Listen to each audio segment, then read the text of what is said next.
खेसारी लाल बहुत इससे हैं, ठीक है, लेकिन सच में मैं अपने जीवन में आप दोनों को पाके इतना खुश हूं कि उसका अंदाजा अब किसी को नहीं होगा। हृदय है आप, हृदय। इस धरती को सच में मैं नमस्कार करूंगा कि भगवान इस धरती को जब भी हम इस दुनिया से जाए तो फिर से दोबारा अंकुश राजा को इस धरती पे जरूर भेजना। कैसे बहनों के लिए उद्धार करते रहे, ऐसे बहनों के इनको बहुत भगवान खेसरिया से 1000 गुना अमीर बना दे लोग, उतने दिल दे दा कि ऐसा ही बहन सन के बिया होते रहे। और हम गिरी प्रवेश करे तो हम गौरव, अब हमार तो बिया हो ही ना, हमारा बार बार बियाह करे का तो बा ना, एक गो भइल बा और दोबारा करे के रही तो हम अपना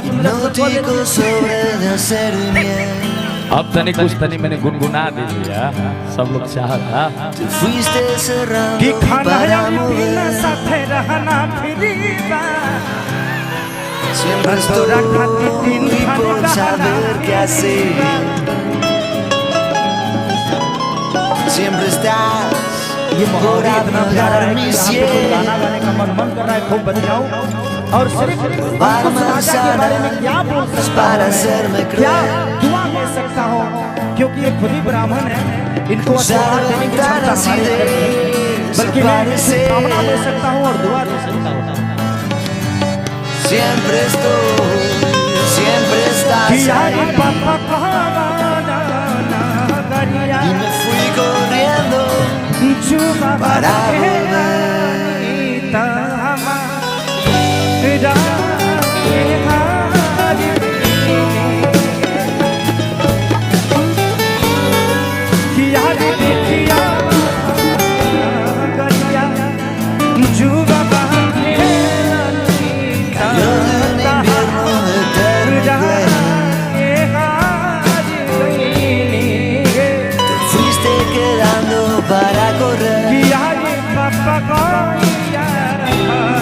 Siempre estás por saber qué hacer.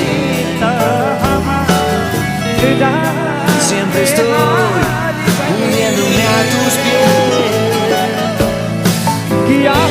Probar manzanas para hacerme cruel. Cruzar ventanas y desaparecer. Siempre estoy, siempre estás ahí. इंसान को मुक्ति मिलती है। Y me fui corriendo किसी para बेटी नहीं हुई, दोनों भाई की अब शादी होती है, लेकिन उसके पहले एक हमारे ऐसे बाप है जो 11 बहन 11 बेटियों का कन्यादान शुरू है। यार दिल से कहें कि भगवान आप दोनों को इतना बना कर कि हर साल ऐसे ही महोत्सव आप सबके गांव में, आप सबके घर में होता रहे, कि हम तो आते रहेंगे और ऐसी महोत्सव जहाँ भी होगी खेसारी लाल यादव फ्री में जाएगा, अपने पास से 10-20 लाख रुपया दे के जाएगा, ताकि ये सहयोग के रूप में अपने बहनों के लिए चले को गा देता नहीं आई बड़ी का।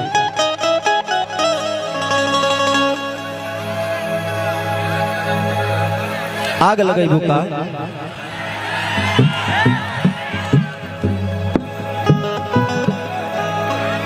और हमारे बहुत ही प्यारे हम सबके हनुमान, जो कि हम सबके हमेशा हर दुख सुख में रहने वाले लोकेश भैया किधर हैं? लोकेश बाबा कहाँ हैं? अच्छा उधर उधर। थैंक यू बाबा, इस कार्य में सबसे ज्यादा अगर कोई मेहनत किया था तो आपने किया था, और दिल से प्रणाम है। आप जैसे इस धरती से आते हैं और इनके साथ एक फिल्म भी किया था अंदाज, उसके प्रोड्यूसर लोकेश बाबा ही थे, तो थैंक यू, लव यू। कौन आग लगाई भूखा? आग लगाई भूखा।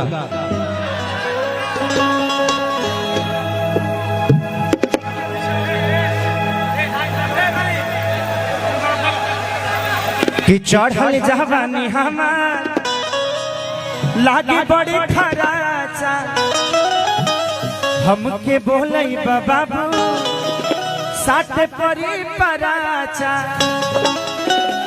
कया बजी लछा परा ताले बाजी डाफरा, कि लहिकन के भागे जगहे भूखा, कि पेट्रोल जवनिया से गोरिया आग लगैबू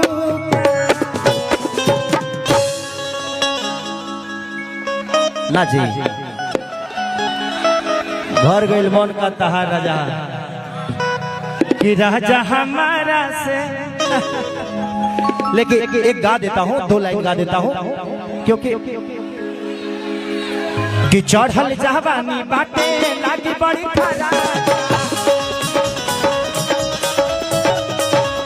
हमके बोलै बाबू साथे पड़ी परा चढ़ल जवानी बाटे लागी बड़ी खरा हमके बोलै बाबू साथे पड़ी परा ताले बाजी डाफरा आवाजी लछा परा लही करके भागे जगले हो पेट्रोल जवनिया से गोरी आग लगैबू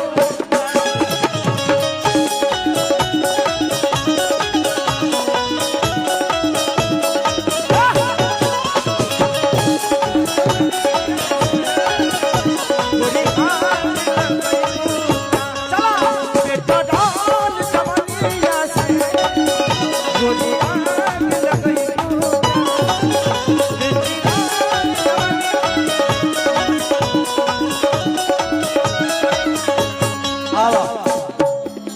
अब रहे चलो बहुत सारा काम बा और लड़की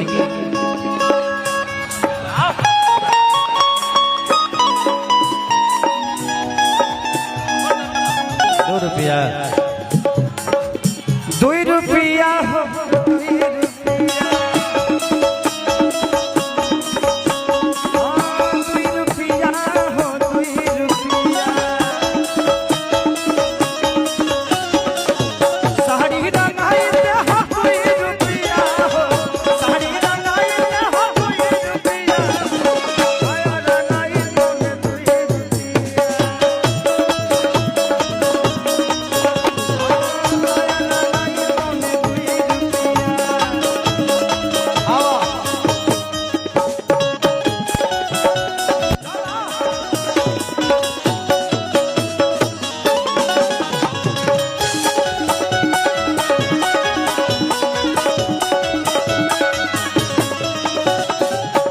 ओके थैंक यू। बस मैं अब उन बच्चियों को, उस बहनों को आशीर्वाद देके, और अभी मैं हूँ, आप लोग चिंता मत करो, हंगामा मत करना, मैं शाम तक यहीं रहूंगा, आप सबके बीच में रहूंगा, क्योंकि मैं इसी के लिए मुंबई से आया था। ऐसा नहीं कि मेरा कोई दूसरा कार्य था। जी बुला के दे दी, हाँ वहां पे भीड़ हो जाएगा, फिर जहाँ बुला लीजिए जितने अरे तो पापा से दिलवा दी है ना, हमारा से दिवा लगे कौन काम बा, केहू दे दी, का फर्क पड़ते है, पापा ही दे देंगे ना हम। अरे यार लोग कही जे खेसरिए जाके पब्लिसिटी करता, हमारा हाथ से मत दिवाओ ना, तो काले 10 गो न्यूज बनावे लगे है सो जे खेसारी जाकर पब्लिसिटी कर रहा है। जिंदगी में देखिए एक बात बताएं, भगवान अगर आपको दे ना, जिंदगी का 2 ही दस्तूर है, ना आप अपने जन्म का लड्डू खा सकते हैं, ना मरने का खीर। और जिसका जन्म का आप लड्डू खाते हैं ना, वो आपके मरने का खीर खाता है। बेटी दामाद की हो जाएगी बहू जो बेटा बहू का हो जाएगा, शरीर शमशान की, जिंदगी मौत की, और लास्ट में निधने लिखाए के बाद तक के करा खाती लड़ाई करे के बा। अब एगो हमारी सबवा बावे का जने उड़ाई कि नाश को दी, का करी के जानता। तो जिंदगी में मरने के बाद कोई ये ना कहे कि अरे यार कलाकार था, छोड़ा खत्म हो गए। जिंदगी का मोल होना चाहिए, क्योंकि बड़े भाग मनुष्य तन पावा, बड़े भाग्य से मनुष्य का तन मिलता है हम सबको। और इसमें जब देवता लोग भी तरसते हैं कि एक बार मानुष का तन मिल जाए हमें, लेकिन मिलता नहीं है, क्योंकि भगवान राम जब मानुष के तन में आए तो त्रेता का अलग रूप रहा, भगवान कृष्ण जब द्वापर में आए तो अलग रूप रहा। तो कलयुग में हर आदमी भगवान बन सकता है, बट हृदय से आपको प्यार करना होगा, हृदय से लोगों को अपना बनाना होगा। तो दिल से थैंक यू, इस धरती को सलाम करता हूँ कि जिस धरती पे हमारे दो भाई ऐसे पैदा हुए, मैं दूसरी बार आया हूं शायद, एक बार यहाँ पे माता के ताराचंडी, और ये दूसरी बार आया हूं। वहां पे तो बहुत ज्यादा भीड़ था, इतना भीड़ था कि हमरा चढ़े में 1.5 घंटा लगा रहा।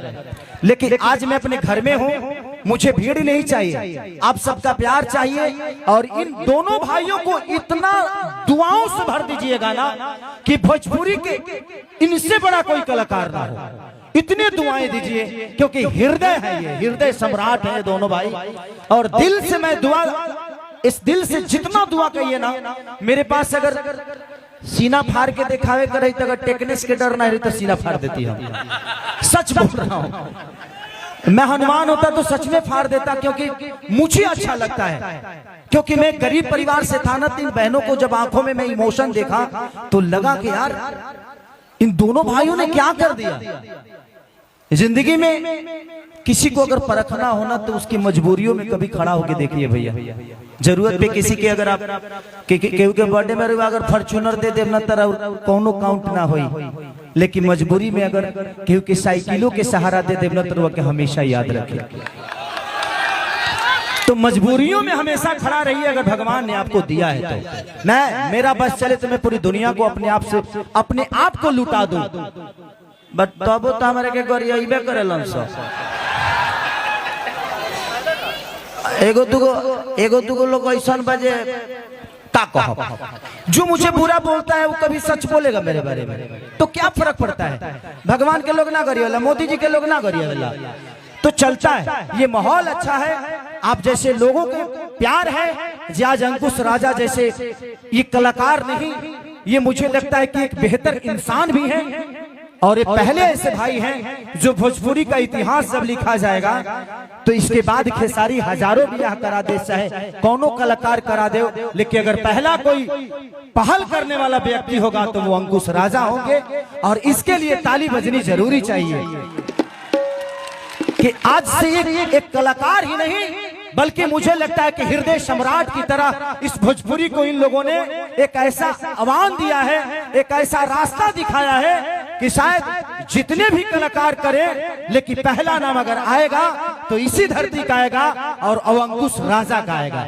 तो थैंक यू सो मच अपने भाइयों के लिए भी, और हमारे पिता लक्ष्मण दुबे जी जिन्होंने ऐसे पुत्रों को पैदा किया जिनके जीवन में सिर्फ एक इमोशन है और दिल से दुआ है। इन बहनों के ढेर सारा शुभ प्यार आशीर्वाद। चबिया पॉपी से दिवा दी है नहीं यार, केहू मारो ता